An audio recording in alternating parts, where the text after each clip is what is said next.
நீலகிரி முதுமலை வனப்பகுதியில் அமைந்துள்ள தொட்டபெட்டா காட்சி முனைக்கு செல்ல சுற்றுலா பயணிகளுக்கு தடை விதிக்கப்பட்டிருக்கிறது. அந்த பகுதியில் ஒற்றை காட்டு யானை உலா வருவதால் இன்று ஒரு நாள் மட்டும் தடை விதிக்கப்படுவதாக மாவட்ட நிர்வாகம் அறிவித்துள்ளது. இது தொடர்பான அண்மை செய்தியை பார்த்துக் கொண்டிருக்கிறோம்.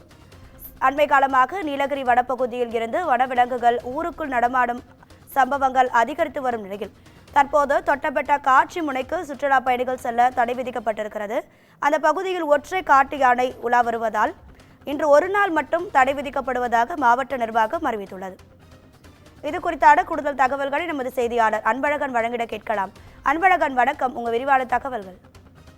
வணக்கம் ராதிகா. மலை மாவட்டமான நீலகிரி மாவட்டம் 55% வனப்பகுதி கொண்ட மாவட்டமாகும். இங்கு மான், புலி, கரடி, சிறுத்தை, காட்டுமாடு, யானை போன்ற வனவிலங்குகள் அதிக அளவில் வசிக்கக்கூடிய மாவட்டமாகும். சமீப காலமாக வனவிலங்குகள் வனத்தை விட்டு உணவு மற்றும் தண்ணீர் தேடி குடியிருப்பு பகுதிகளுக்கு வர தொடங்கியுள்ள நிலையில் முதுமலை வனப்பகுதியில் இருந்து உதகை நகரில் அமைந்துள்ள தென்னிந்தியாவின் 2வது உயரமான மலை சிகரமான தொட்டபெட்டா காட்சி முனையில் ஒற்றை காட்டு யானை நுழைந்துள்ளதால் சுற்றுலா பயணிகளின் நலனை கருத்தில் கொண்டு இன்று ஒரு நாள் மட்டும் தொட்டபெட்டா காட்சி முனைக்கு சுற்றுலா பயணிகள் செல்ல மாவட்ட வனத்துறை சார்பாக தடை விதிக்கப்பட்டுள்ளது. மேலும் 40 பேர் கொண்ட வனத்துறையினர் யானை கண்காணித்து அடர்ந்த வனப்பகுதியில் விரட்டும் பணியில் ஈடுபட்டு வருகின்றனர். ராதிகா, உங்க தகவல்களுக்கு நன்றி அன்பழகன்.